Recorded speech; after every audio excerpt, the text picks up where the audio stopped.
ओम शांति। 1 जनवरी 2024।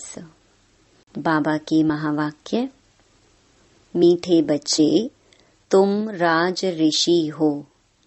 तुम्हें राजाई प्राप्त करने के लिए पुरुषार्थ करना है।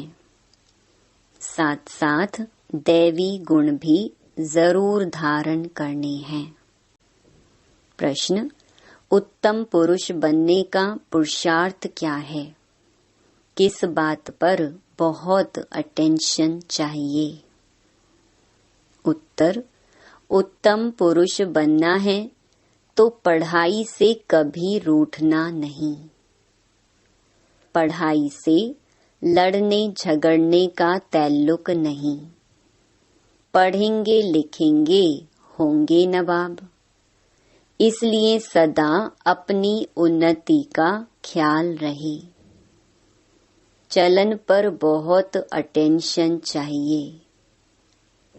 देवताओं जैसा बनना है तो चलन बड़ी रॉयल चाहिए। बहुत बहुत मीठा बनना है। मुख से ऐसे बोल निकले जो सबको मीठे लगे, किसी को दुख ना हो। ओम शांति। मीठे मीठे रूहानी बच्चों प्रति बाप बैठ समझाते हैं और पूछते हैं कि आपकी बुद्धि का ठिकाना कहाँ है। मनुष्यों की बुद्धि तो भटकती है, कभी कहाँ कभी कहाँ। बाप समझाते हैं, तुम्हारी बुद्धि का भटकना बंद। बुद्धि को एक ठिकाने लगाओ। बेहद के बाप को ही याद करो। यह तो रूहानी बच्चे जानते हैं।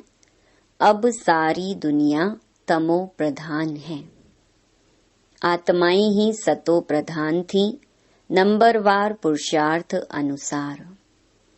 अब तमो प्रधान बनी है। फिर बाप कहते हैं, सतो प्रधान बनना है, इसलिए अपनी बुद्धि को बाप के साथ लगाओ। अब वापस जाना है और कोई को भी पता नहीं कि हमको वापस घर जाना है। और कोई भी नहीं होगा जिसको डायरेक्शन मिलते हो कि बच्चे मुझ बाप को याद करो। कितनी सहज बात समझाते हैं। सिर्फ बाप को याद करो तो तुम्हारे विकर्म विनाश हो जाएंगे और कोई ऐसे समझा न सके। बाप ही समझाते हैं। जिसमें प्रवेश किया वह भी सुनते हैं।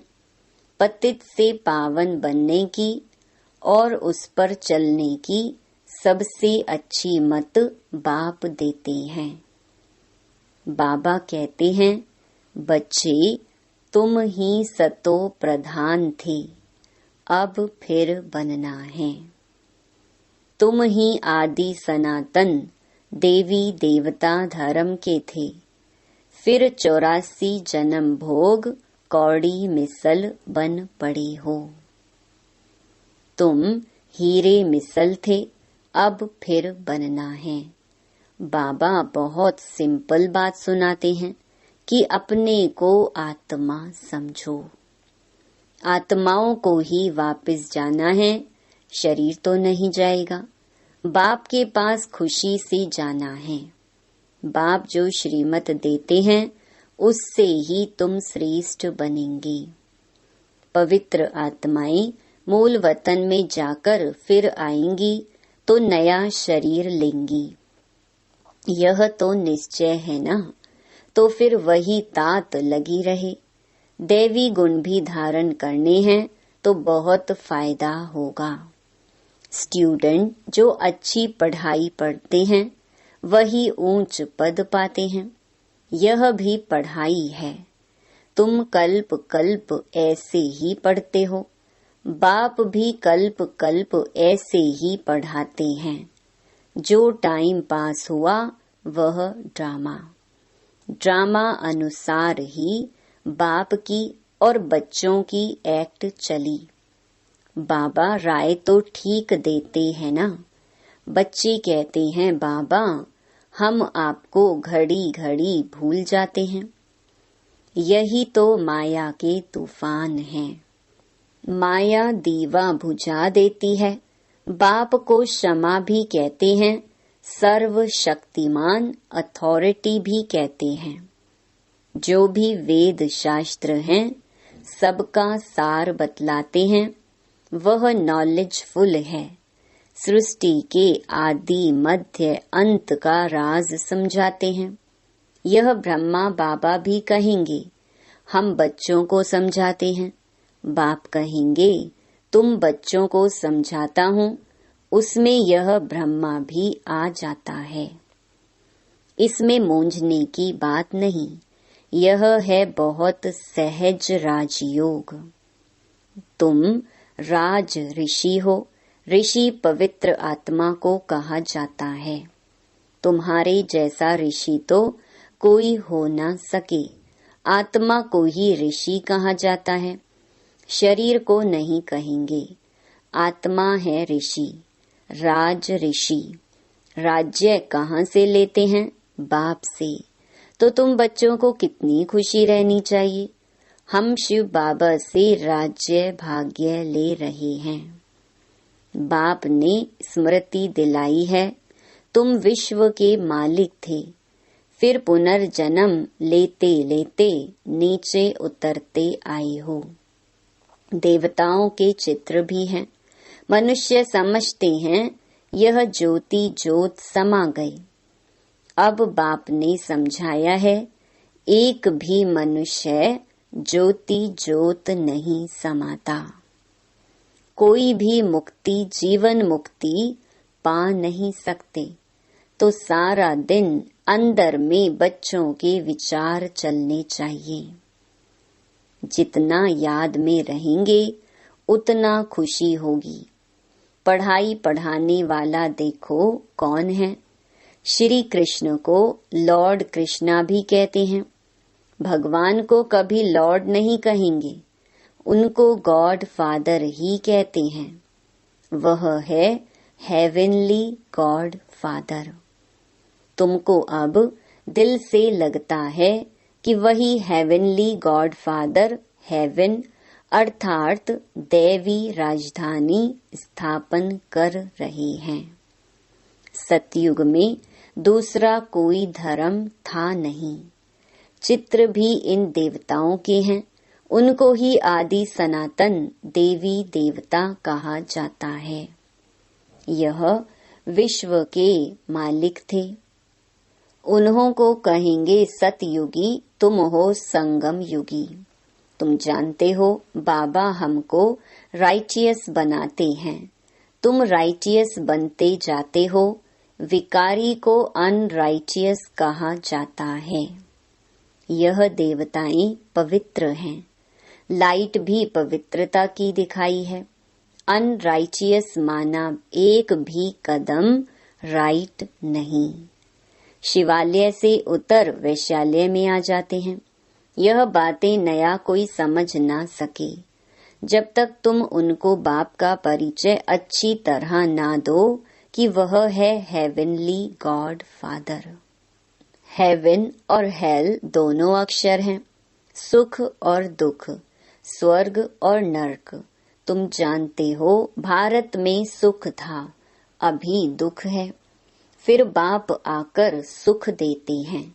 अब दुख का समय खत्म होना है। बाबा बच्चों के लिए सुख की सौगात ले आते हैं। सबको सुख देते हैं, तब तो सब उनकी बंदगी करते हैं। सन्यासी उदासी भी तपस्या करते हैं। उनको भी कोई न कोई आश जरूर रहती है। सतयुग में ऐसी कोई बात नहीं। वहाँ और कोई धर्म वाले होते ही नहीं। तुम तो अब पुरुषार्थ कर रहे हो नई दुनिया में जाने के लिए। जानते हो वह है सुख धाम, वह है शांति धाम, यह है दुख धाम। तुम अभी संगम पर हो। उत्तम पुरुष बनने के लिए पुरुषार्थ कर रहे हो। पुरुषार्थ बहुत अच्छी रीति करना है। पढ़ाई से कभी रूठना नहीं है। कोई से अनबनी होती है तो पढ़ाई नहीं छोड़नी चाहिए। पढ़ाई से लड़ने झगड़ने का ताल्लुक नहीं है। पढ़ेंगे लिखेंगे होंगे नवाब। लड़ेंगे झगड़ेंगे तो नवाब कैसे बनेंगे? फिर तमो प्रधान चलन हो जाती है। हरेक को अपनी उन्नति का ख्याल करना चाहिए। बाप कहते हैं, हे आत्माएं, बाप को याद करो तो विकर्म विनाश होंगे और दैवी गुण भी धारण होंगे। अगर लक्ष्मी नारायण जैसा बनना है तो बाप ने ही उन्हों को भी ऐसा बनाया। बाप कहते हैं, तुम ही यह राज्य करते थे, अब फिर तुमको ही बनना है। राजयोग बाप संगम पर ही सिखाते हैं। तुम कल्प कल्प यह बनते हो, ऐसे नहीं, सदैव कलयुग ही चलता रहेगा। कलयुग के बाद सतयुग, यह चक्कर फिरता है जरूर। सतयुग में मनुष्य कम थे, अब फिर जरूर कम होने चाहिए। यह तो सहज समझने की बातें हैं। बीती हुई कहानी सुनाते हैं। छोटी सी कहानी है, वास्तव में है बड़ी, परंतु समझने में छोटी है। 84 जन्मों का राज है। तुमको भी आगे मालूम नहीं था, अब तुम समझते हो। हम पढ़ रहे हैं।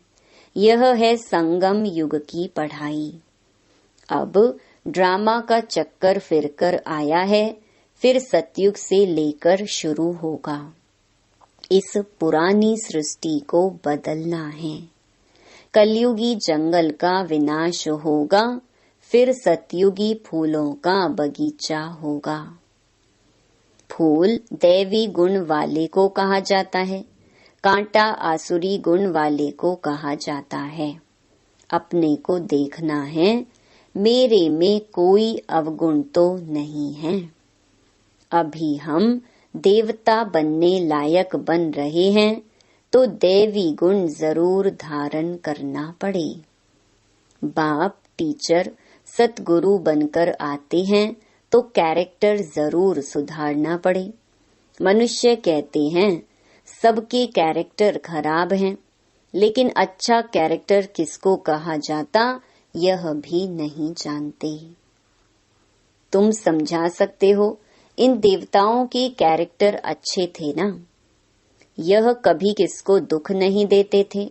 कोई की चलन अच्छी होती है तो कहते हैं यह तो जैसे देवी है, इनके बोल कितने मीठे हैं।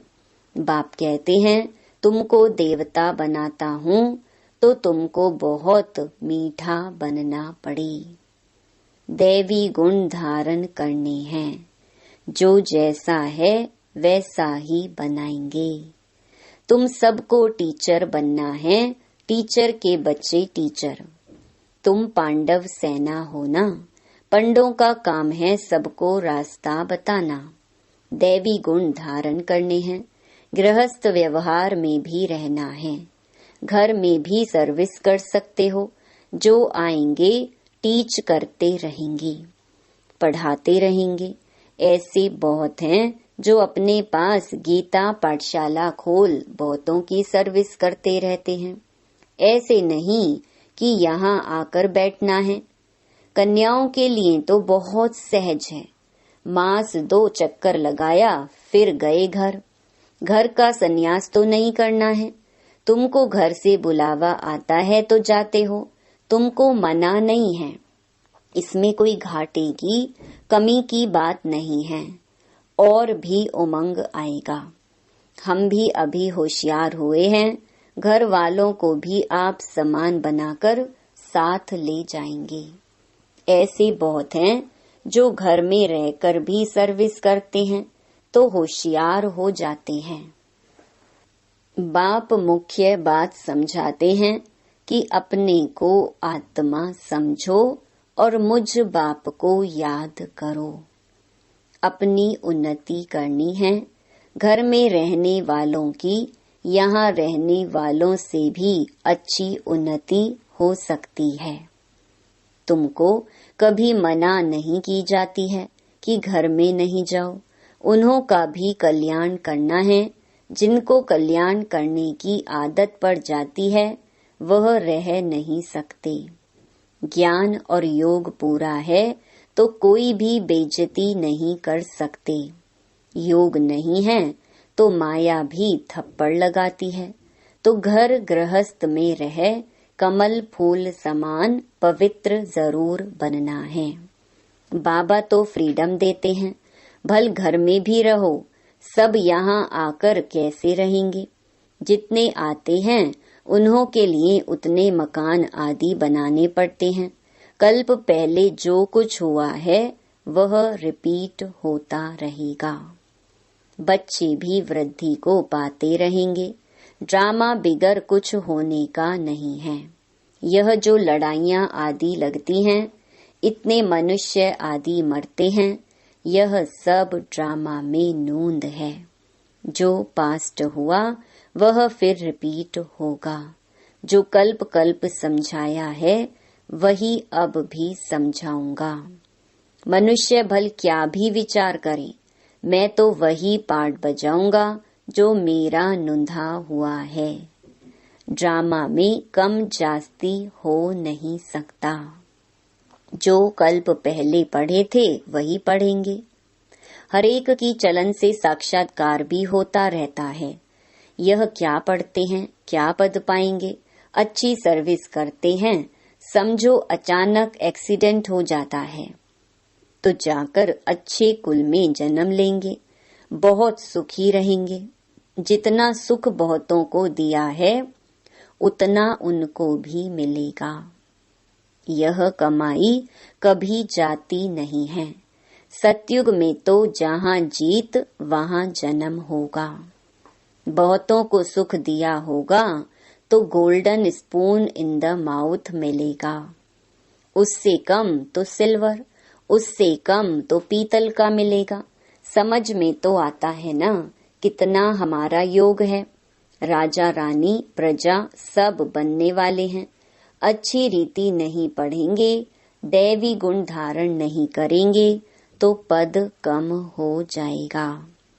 अच्छे व बुरे कर्म जरूर सामने आते हैं। आत्मा को मालूम है हम कहाँ तक सर्विस कर रहे हैं। अगर अब शरीर छूट जाए तो क्या पद पाएंगे? अभी तुम पढ़कर सुधर रहे हो, कोई तो बिगड़ते भी हैं तो कहेंगे इनकी तकदीर में नहीं है। बाबा तो कितना ऊंच बनाते हैं, साईं के घर से कोई खाली ना जाए। अभी साईं तुम्हारे सम्मुख है, कोई को तुम 2 अक्षर भी सुनाओ वह भी प्रजा में आएंगे जरूर। देवी देवता धर्म वाले अब तक आते रहते हैं, परंतु अब पतित होने कारण अपने को हिंदू कहलाते हैं। तुम्हारी बुद्धि में यह ज्ञान ऐसे है जैसे बाबा के पास है। बाप ज्ञान का सागर है। बतलाते हैं यह हिस्ट्री ज्योग्राफी कैसे रिपीट होती है। टीचर भी स्टूडेंट की पढ़ाई से जान जाते हैं कि यह कितने मार्क्स से पास होंगे। हरेक खुद भी जानते हैं।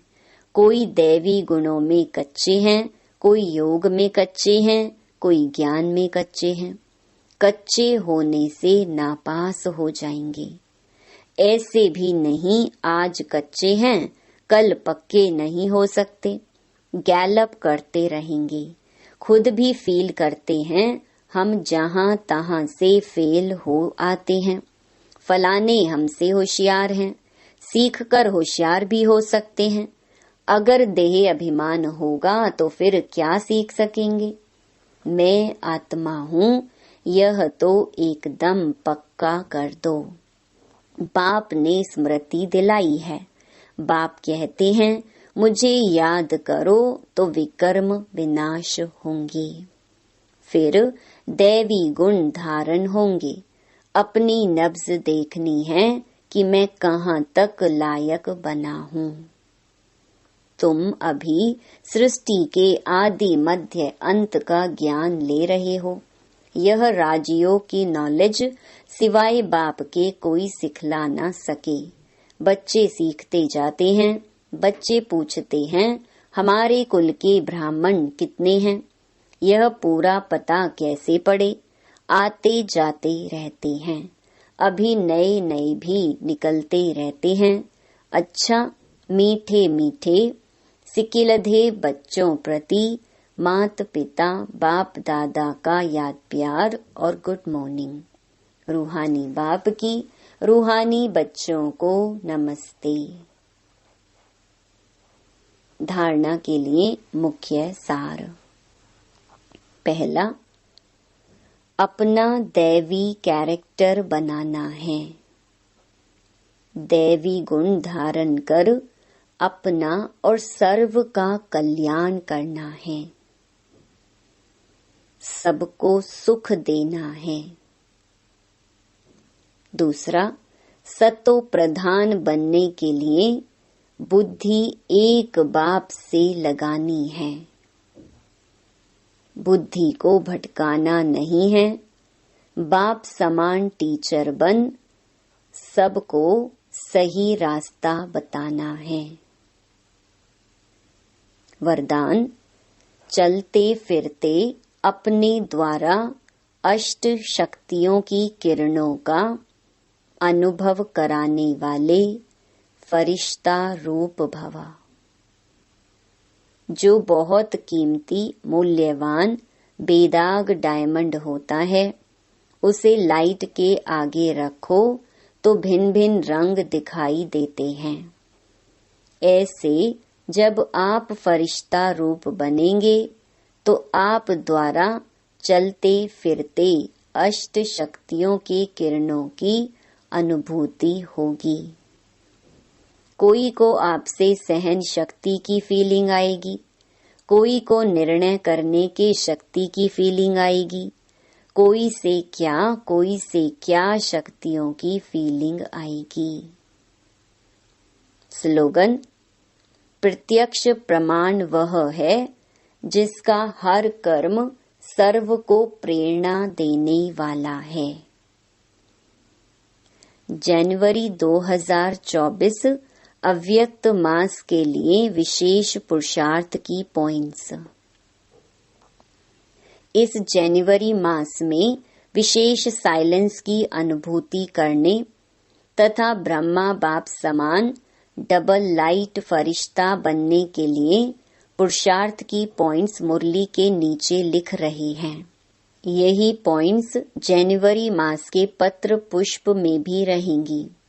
कृपया सभी ब्रह्मा वत्स इसी अनुसार अटेंशन रख रोज एकांत में बैठ कम से कम 10 मिनट अव्यक्त साइलेंस का अनुभव अवश्य करें तथा पूरा ही दिन डबल लाइट फरिश्ता स्थिति में रह अपने श्रेष्ठ संकल्पों द्वारा इशारों से कारोबार करके अपने सेवा स्थानों को सूक्ष्म वतन बनाएं। बीच बीच में आपस में मिलकर इन पॉइंट्स पर गहरी रूह रिहान करते हुए अनुभवों की लेन देन भी करें।